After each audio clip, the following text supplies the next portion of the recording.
Dear students, in continuation of our lecture on conine, today we will be confirming the further structure and what is the nature of side chain in conine. As concluded in the last lecture, we came to the conclusion we proposed two structures for conine and structural evidences in support of first structure was there. The side chain in conine can be normal or isopropyl. It has been confirmed by several reactions that side chain in conine is normal propyl. Conine was given first structure. As I had explained in the last lecture that conine gives normal octane when heated with hydroiodic acid at 300 degrees centigrade under pressure, and this could be obtained only from compound first. Compound second would produce isooctane.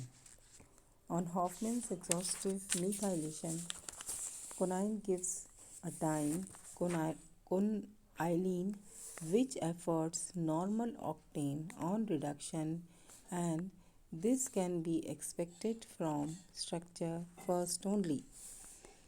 As given, reaction with methyl iodide in silver hydroxide, and when heated, the hydrogen of nitrogen gets replaced by methyl-methyl group. This, when treated with excess of methyl iodide, gives conylene, and this on further reduction gives normal octane.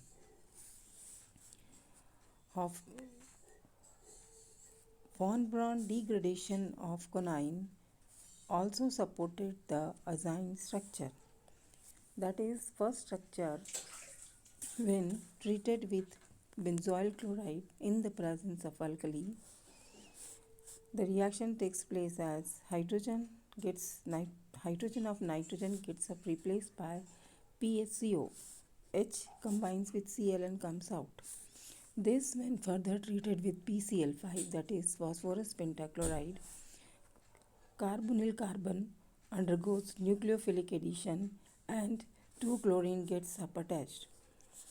Later on, the rearrangement takes place and the product is a 1,5-dichlorooctane.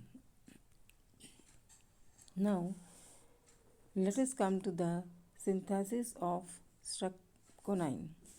So, our whatever we have assigned structure first is correct.